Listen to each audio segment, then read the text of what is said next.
晚，大家好，今天是3月3号，礼拜二，欢迎来到2020年国际自由车环台公路大赛第3站浪漫台三线站。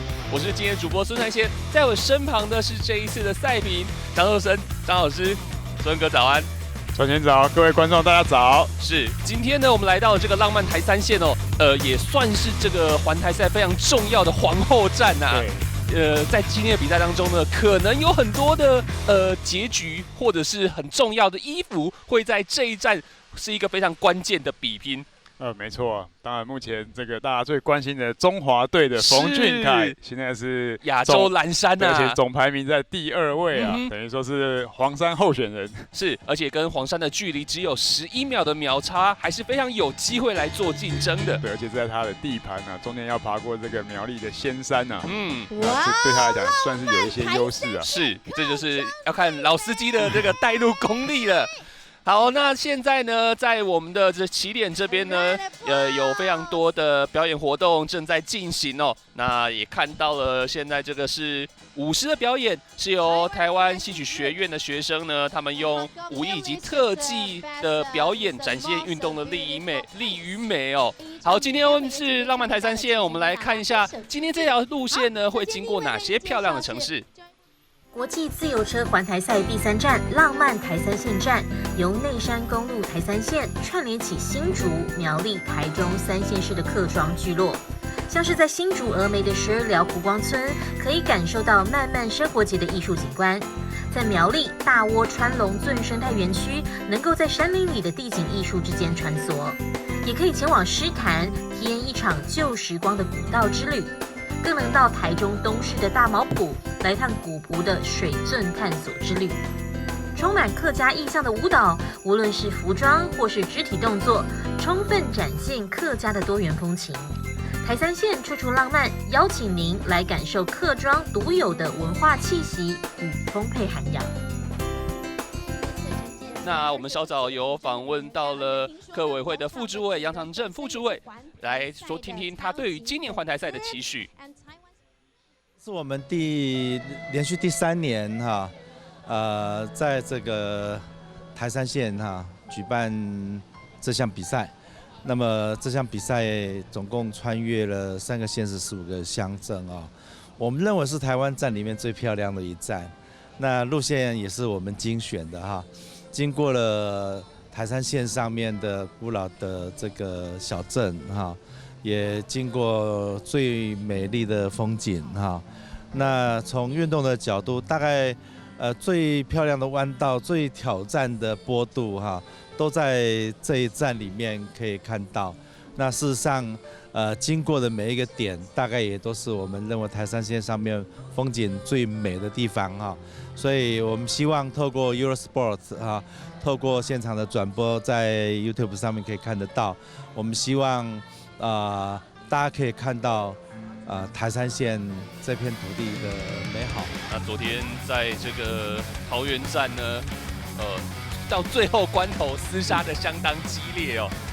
没错，经过这个前段的这个兔子在前面，当然尝试突围，而且他们主要本来目标就是这个最后的中间的这个登山点，对啊，但是这边来讲，真的各种的战局啊变化呢，其实一直杀到最后的脚板山才能够分出来。那当然，对于台湾的车迷朋友来说，最高兴看到的是结局，因为阿凯不止在进攻的 timing， 甚至于最后要冲线的时候是冲到了第2位。如果有仔细看那个画面，我们可以看到那个尼泊车队的那个日籍车手，其实有一点隐恨的这样的动作。对。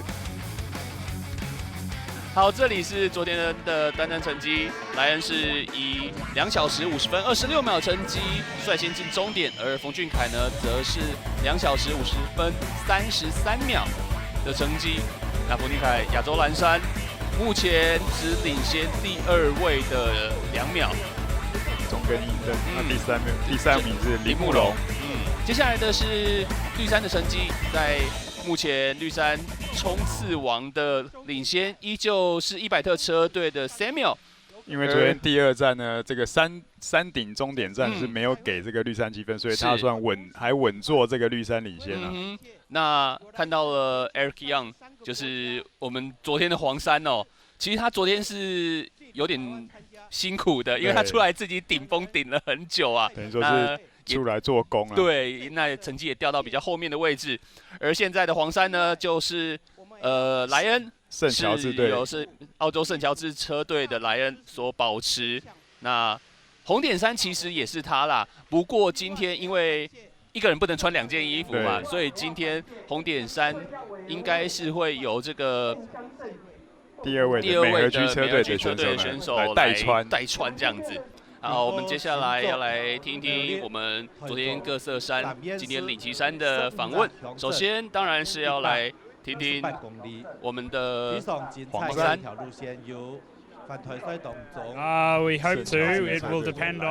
我们当然想要保住黄山，但是还要看各队的状况，尤其爬坡之后的冲刺相当关键。我们知道这会是一个难题，不过我们会努力，然后看看结果怎么样发展。好，接下来要听听绿山的保卫战，来自于100特车队的 Samuel. Yeah, there's a tough climb in the middle, but there's a couple sprint points early on, so we'll probably go for those for the jersey, and then try and hang on the climb and have a good finish. 其实我们昨天看到，yeah, we have a few options. We have the GC to ride for with George Simpson, and then we have the stage to ride for, maybe with me or also George. So we'll be looking for opportunities and riding aggressive. 他说，其实，在山路他们车队比较辛苦，因为他们很多 GC 型的车。最重要的一句话，黑鹰让的 climb， 爬坡尽量跟住啊。是。那当然，因为今天他就讲说前面有几个冲刺点，那尽量跟住爬坡，然后再看终点。那接下来当然不能忘记我们的亚洲蓝山洪俊凯。那看看今天穿着亚洲蓝山的他会有什么样子的想法？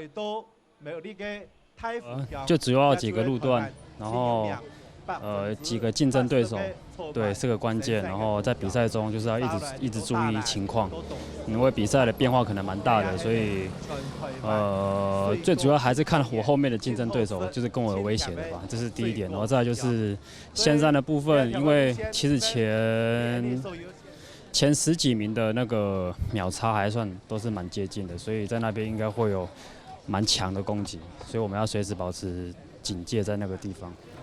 这个路段就我比较熟悉的路段，所以下坡哪一个转弯会是怎么样，我大概都记得很清楚。所以只要不要有被，就是我自己下是没问题。可是你知道公路赛，因为大家一起下，有可能还会被影响到。所以不过我还蛮清楚的，所以应该都还有办法及时反应的。是因为在下坡上确实是还蛮危险的。我们接下来要看看今天这一个赛段的比赛路线图。2020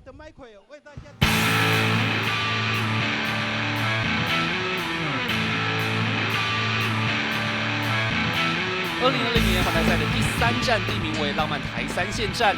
台三线又称为内山公路，是一条充满客家历史、人文以及产业的道路哦。比赛将从新竹高铁站出发，沿途将横跨新竹县、苗栗县以及台中市。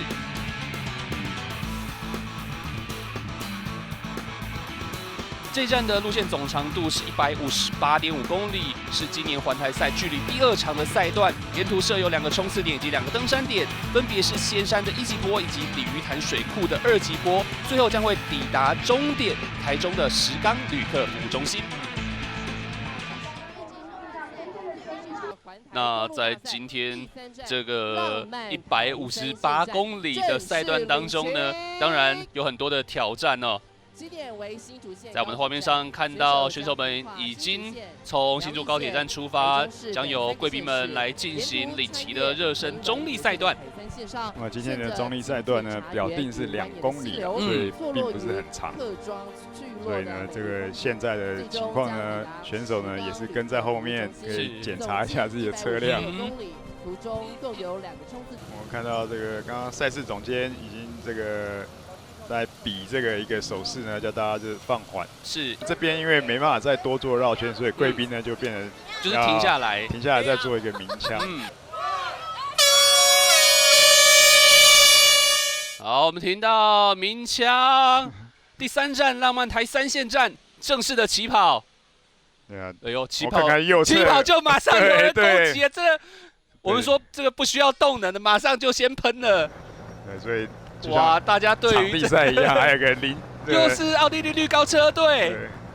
那我认为这前段呢，应该会蛮激烈的，因为特别是后面2站比较以平路为主的时候，这个选手比较没有体力保留的心理负担因为我再怎么样，我后面的一出发都是平路，至少有一大段的这个可以缓和。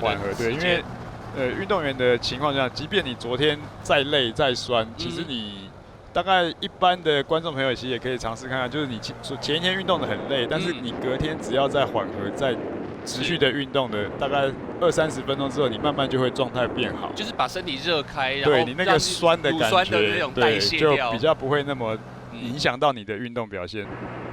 那在这样子比较平路的状态呢，当然这个换线并不是一定是受到那个风势的影响啊，他有时候像寿生哥讲的，他是要观察后面整个集团的动态。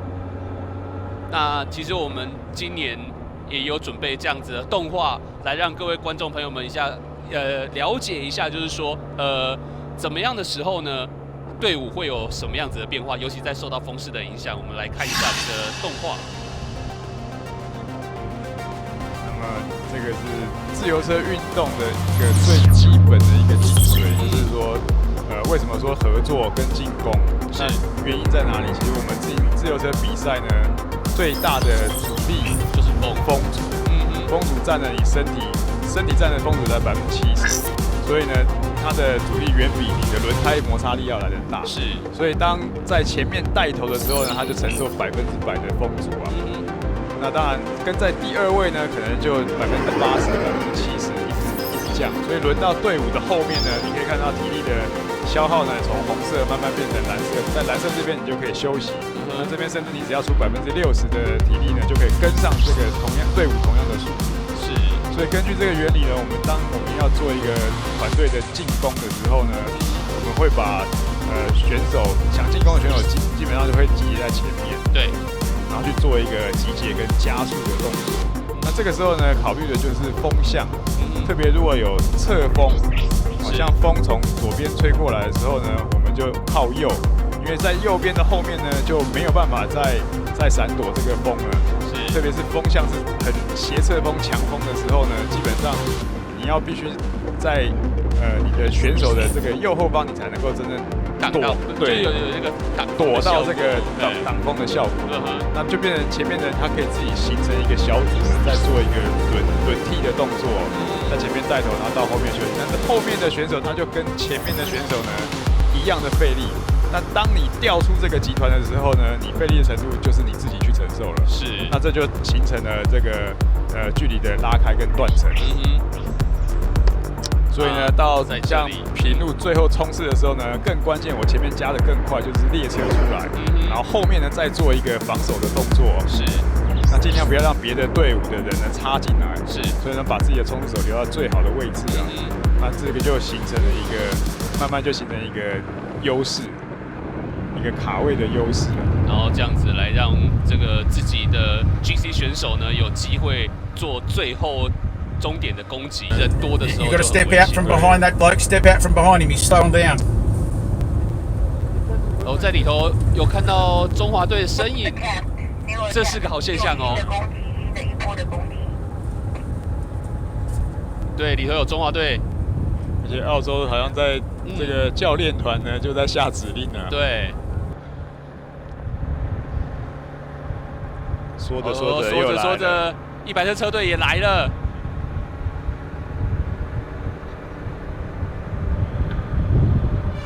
还是背号61号的 Eric Young。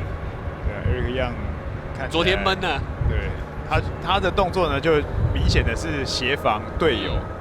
好，如果现在队友的分数是21分，他如果能够帮忙吃掉他也可以，但是现在看起来也不成。哦，这时候尼泊车队也出来了，然后黑服车队这边应该是快要都有一点违规的动作，是有在 complain 哦。刚刚在冲刺点，虽然背号12号的爱都华率先冲线，不过裁判认为他有违规的动作，因此取消他的冲刺排名，改由背号2号的乔莫拿下今天第一个冲刺点的5分积分。接下来依序通过冲刺点的3名车手，分别是背号114号的尤斯夫、背号142号的乔治斯，以及背号101号的冯俊凯。车手们除了可以争取这个冲刺积分，更重要的是还会有减秒的奖励，这对最后的成绩将会有加分的效果。好，在我们看到了这个空拍的画面，表示选手们经过了这个北埔的老街哦。那北埔算是一个四面环山的地方，当然最有名的就是它的擂茶跟柿饼。那每次的到了假日的时候呢，这边会有非常多的游客。接下来将会经过北埔乡公所、北埔国中。那到了北埔之后呢，会经过这个峨眉乡。峨眉乡它有一个这个桶柑的故乡这样子的称号哦，就是过年的时候大家会吃那个桶柑，就是比较类似比较小一点的橘子，而且非常的甜。那其中这样子的桶柑呢，在大概有60%到80%是在峨眉乡所种植生产的，所以在这里除了这个非常好吃的水果之外呢，还有东方美人茶的发基地。那客家人就说这个茶呢叫做碰烘茶。从空白画面可以很清楚的看到，在这里为什么可以被称之为浪漫台3线。在后方的主集团里头有中华队，也有黄山的选手在里头。哦，也有看到冯俊凯也在队伍比较前方的位置。对，因为如果按照理论来讲的话啦，圣乔治当然是黄山，对。但是如果拉远的时候，你第2名的车队的人是不是要出来也要帮忙一下？这时候中华队就得出来了。是，现在看到对，这时候第2个冲刺点。对。哦，这个萨布拉队，我现在看到成绩出来。再通过第一位通过第2冲刺点的是背号95号的马库斯，再来是背号51号，来自于纽西兰黑蝠车队的詹姆士，紧接着是背号31号，来自于瑞典米捷亚车队的 Samuel， 第4位则是背号42号，来自于澳洲圣托斯车队的艾登。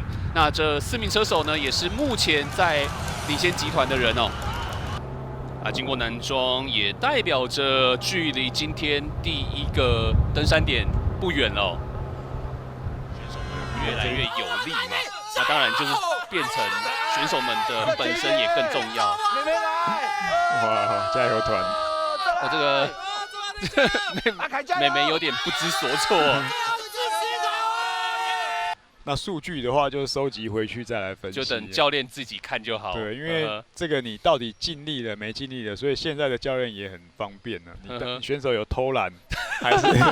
就掌握度很高。对啊，你骑去哪里，这个 GPS 都有记录。这个平常这个训练的路线怎么多跑了到哪里，或是少跑？哦，这里今天的第1个登山点，经过了。现在得知第1个通过登山点是背号95号，来自于马来西亚萨布拉队的马库斯哦，然后紧接着是背号31号，来自于米捷亚车队的 Samuel， 以及背号51号，来自于纽西兰黑蝠车队的詹姆士，都是在一路保持在前方领先集团的车手。哦，接下来难的来了哦。因为过了登山点的下坡速度是非常快的，这里就是我们这几年看到仙山非常难度高，而且速度很快的下坡路段。这个路线很重要，这个法家湾来了。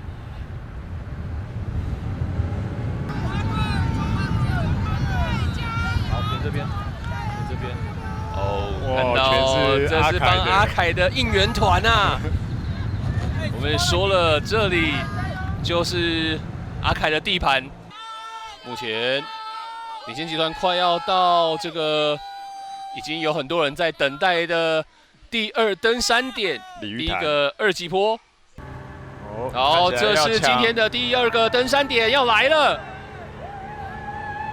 结果看看，应该是被这个柬埔寨队给拿掉。好，看到了今天第2个登山点，由背号163号来自于柬埔寨职业队的罗曼所拿下了10分的积分。紧追在后的是背号51号的詹姆斯，以及背号112号的德鲁。在比赛的路边，还是有小朋友们出来帮选手们加油，带着各国的国旗啊，在距离是越缩越短了。现在进到我们的台中市，也是今天浪漫台3线最后的路段。空拍来看一下整个阵型，并没有明显的车队列车啊。对对对。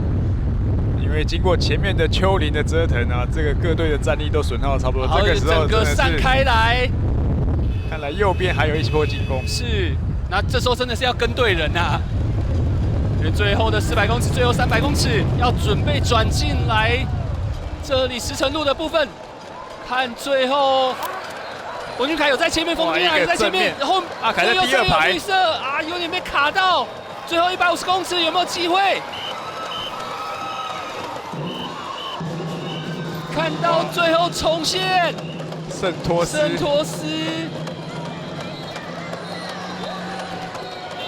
阿凯这边是有点被关门关到的感觉，本来他至少还在第2排啊。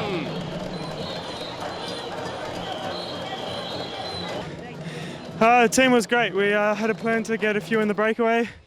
Looked like a day a breakaway could win, and we had. 我们团队表现得相当棒，我们计划等到最后关头才要突围。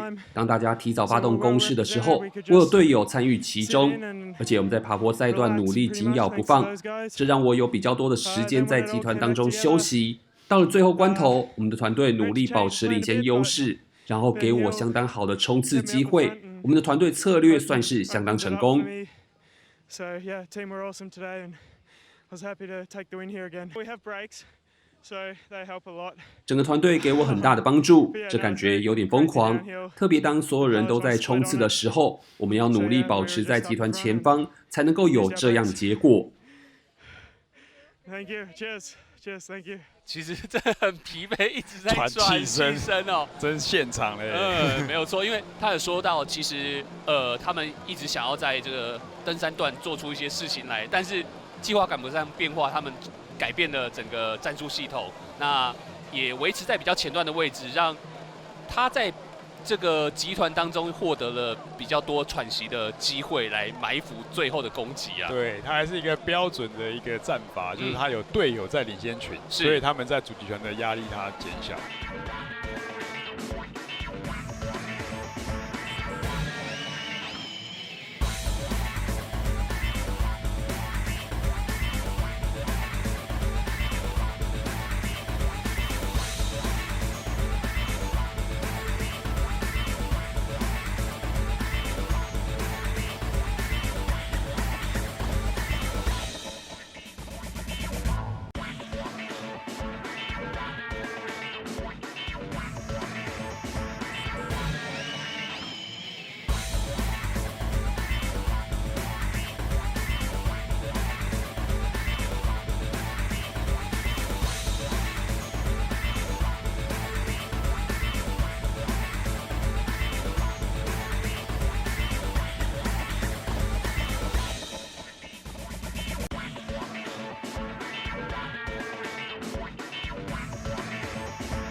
今天开始天气有点冷，但随着比赛进行，气温不断升高，这是难度相当高的一战。